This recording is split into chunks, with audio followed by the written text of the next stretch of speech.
5, 4, 3, 2, 1.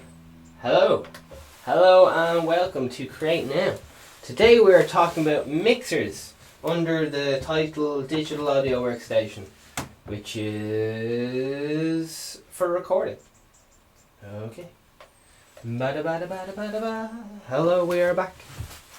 Okay. So here's some buzzwords. Input.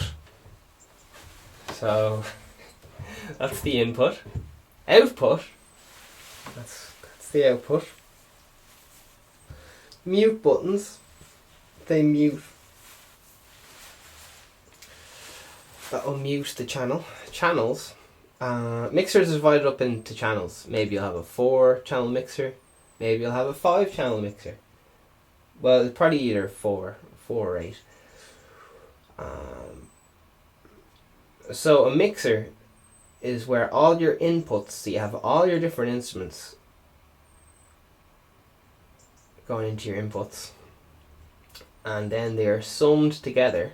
They're all stuck together inside the summing mixer, and then they're sent out to just 2 channels, left and right.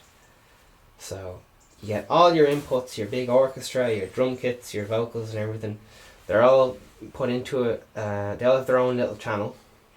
On each channel you have a volume fader, or possibly a potentiometer, but probably a fader for that one. You have a potentiometer, or a pan pot if you will, for the panning of left to right.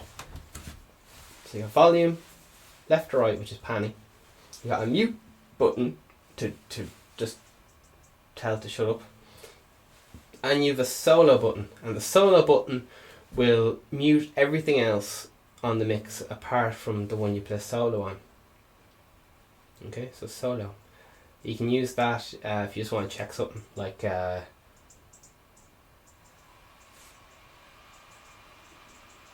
just want to hear one item by itself, hit the solo. And you can hit solo on more than one thing at a time, but it gets confusing. So yeah, that's mixes. Going on to submixes is the same thing as that, but each channel in a submix represents an entire group, like drums. So you'd have that on one submix down to one fader, allow you a submix. You'd have all your 20 guitar tracks coming in on a submix of one track. Well, when I say one track, one stereo pair, left and right. It's all done left and right, okay? So you might have a mixer there if you're in a bar or something. You have channels, 4 channels, each channel, 4 channels, 8 channels, doesn't matter, that's inputs. So you got how many inputs? Normally 4, 8, whatever it is. On the input, you have to test the input volume.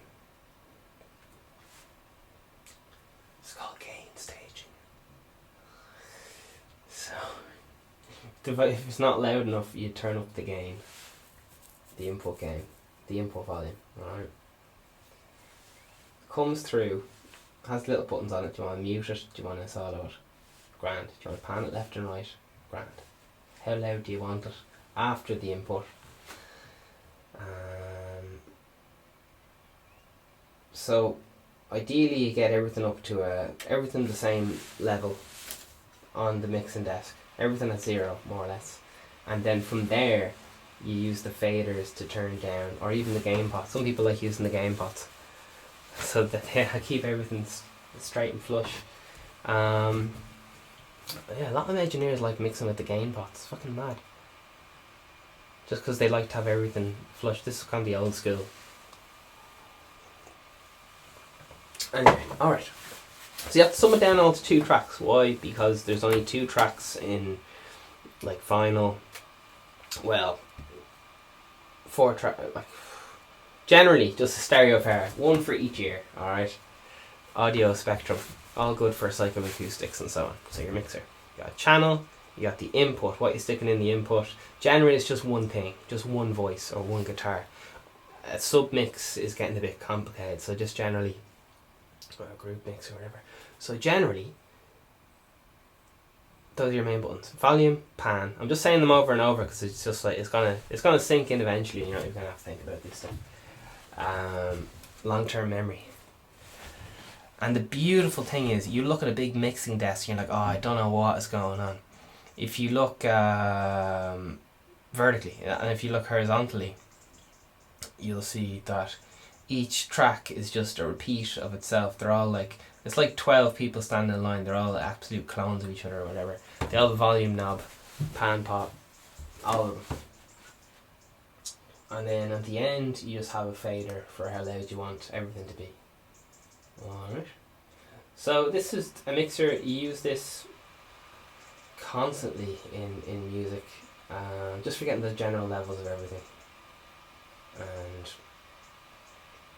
there's some other, we talked about plugins like equalizers, compressors and so on. And in a hardware mixer, hardware means it's not digital. Well, it still can be digital, but it's physical. They'll often have one effect, such as reverb, and they'll have an EQ, a rough EQ, so if there's something weird going on in the room, or if you need to take out all the subs or something to fix the speakers, you can do it a little bit of EQ, so you can put up the sibilants, you can turn up that sound or turn up the subs, turn up that kind of sound to suit the room a little bit. So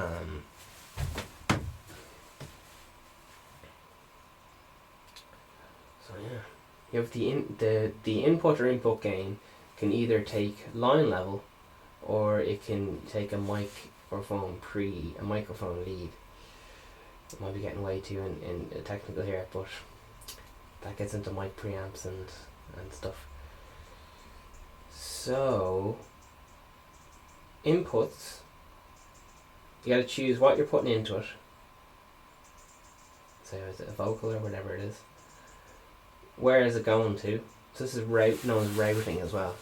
It's usually, if it's just going out to the main, out to the speakers, so left and right.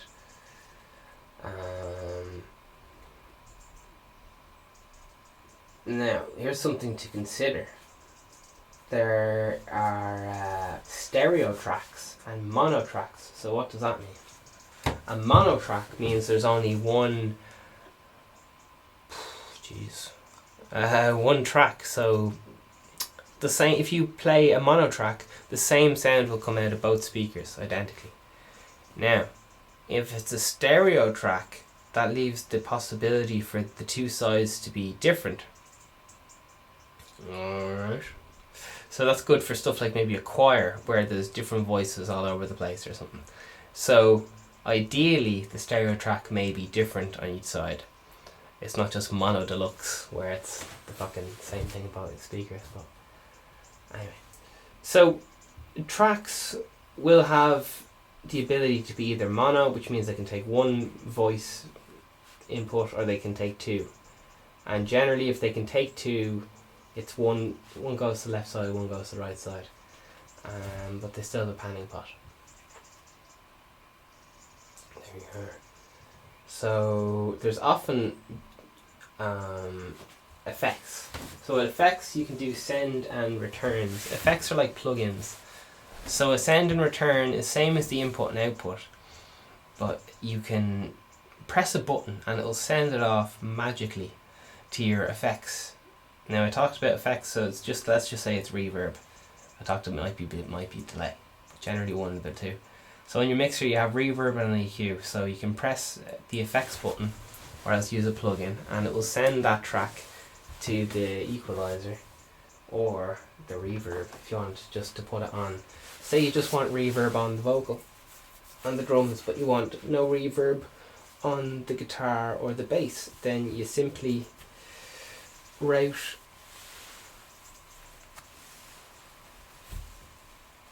put it in the effects loop, send and return.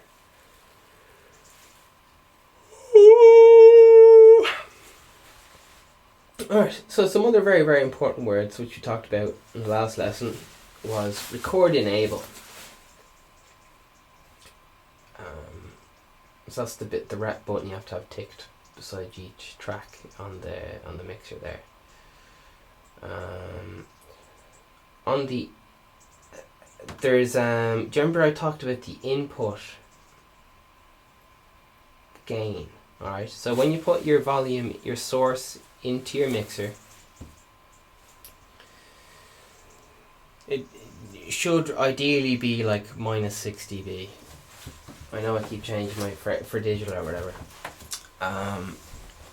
Because generally when you record digital you don't have a compressor because you don't really need one. You can do it after. So, excuse me.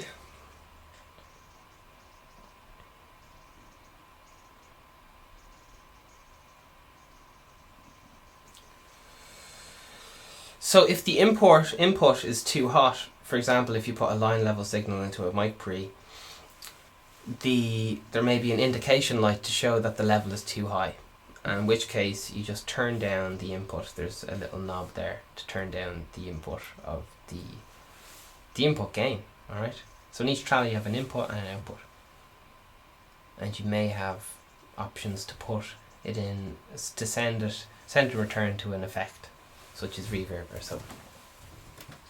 Okay. Wonderful. Some other little buttons that you may see if a microphone is involved. So line would involve things like keyboards,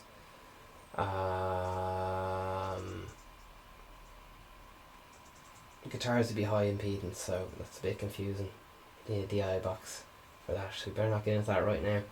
You may see a button which says plus 48, and that button means phantom power. So for some microphones, now this is only on physical mixers. You won't see this on your DAW, okay?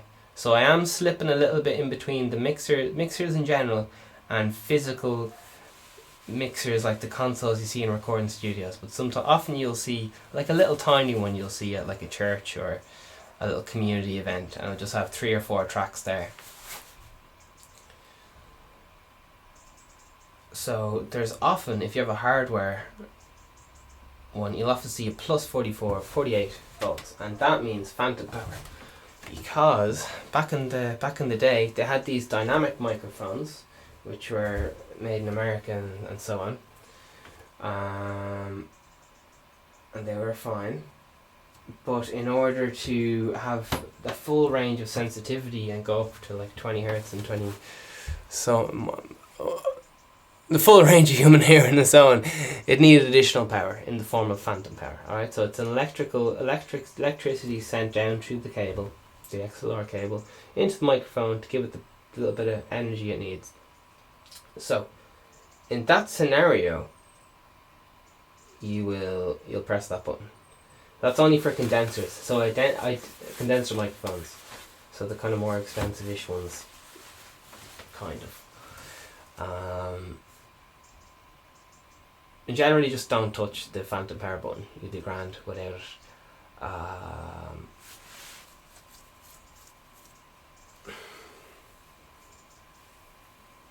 Leave it disengaged. So, grand. For live use, generally you're using dynamics due to feedback issues. Okay, so we talked about sending routing. That's input and output options. So what track do you want to send it to? Input. Everything has an input and an output, and some things have a loop where you can send stuff to something like a reverb and back again. That way you can send multiple things to an effect, and you get to pick and choose which ones you want. So you have effect on and off button.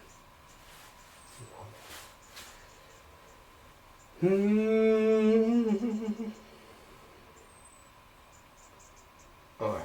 Something else which you'll notice on if you have a live mixer or something like that is often a limiter at the very, very end, and that's just like, it's called a hard knee limiter, a brick wall limiter, and that is because when you have a mixer going out to speakers, all sorts of stuff could happen, like feedback and all these kind of things. So to stop your speakers exploding, they have a limiter put in.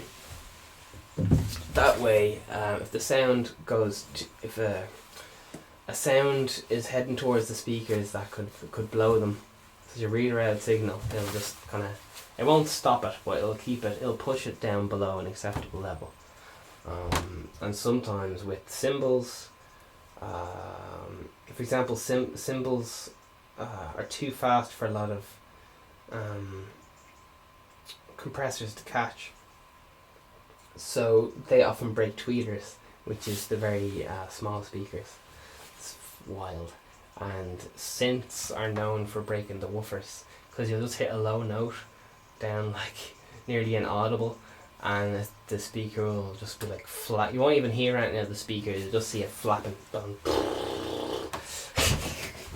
And then it might just go, and yeah, I can rip the job. But, yeah.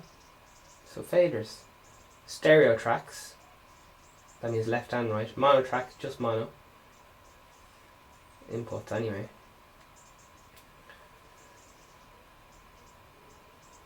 Record enable, input volume or input gain.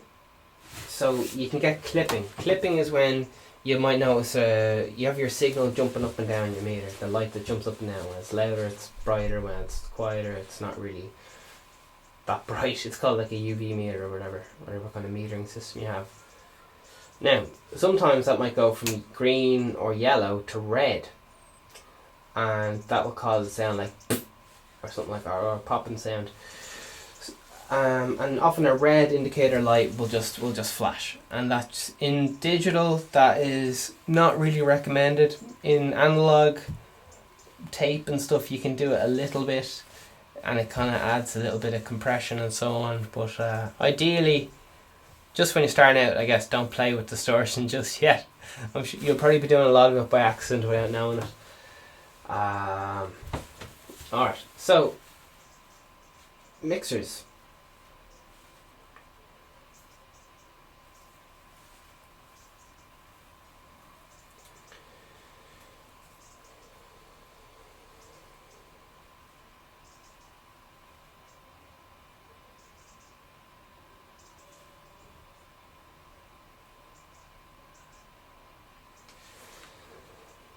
Touching on something we were talking about in the last lesson was BPM, beats per minute.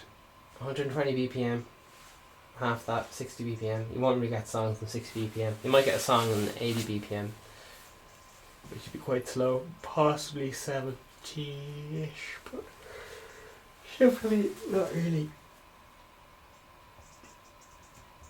So clipping, so that's the thing called gain staging. So to stop distortion, you got to have all the signals loud enough that you can hear, but not clipping all the time. It's okay if they flash like red every so often ish, but if it's always in the red, it's just gonna get distorted and so on. Yeah, I'm a big fan of distortion of all kinds, so you're not supposed to do it, but it sounds so good, especially on the weird thing is it sounds good on certain elements, but not an entire mix, because oh Jesus, it's a bit too much, and distortion can make stuff sound small very, very quickly. So some other words, some just words to keep thinking about. Routing. We were talking about plugins before. Effects. Compressors and high ratios give you limiters, brick wall limiters, some other buzzwords. Faders. You generally have all your faders on 0.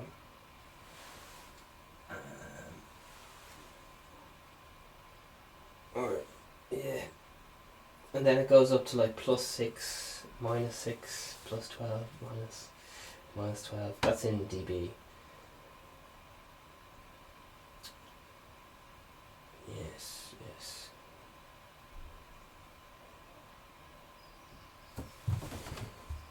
Alright. if you can keep all that in your head, you'll be doing very, very, very, very, very well.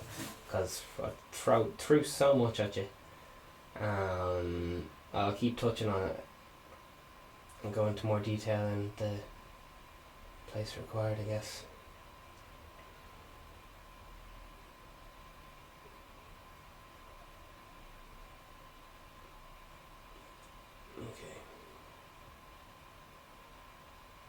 Alright, happy with that. I think I touched on all the bits. Have a great day and stay on the course. It can be very frustrating not knowing stuff, but what's really nice is once you understand how a channel works, and one channel, once again, you got a mute, solo and all the rest of it. That one channel is duplicated across the whole mixer. When you start up a new recording session, you open a new track. The track and a channel are the same, in case there's any confusion there. So 8-track recorder, same as channel. Alright, for each tracker channel, you got its own volume, input gain, all the rest of it. Alright, so avoid clipping. Can't, that's the red light. If a clip goes red every once in a while, it's fine. That just means it has a very wide dynamic range, like someone clapping or something. Well, geez, that's not a wide dynamic range. Very loud dynamic range, I guess. Alright, that's it. Have a great one. Over and out.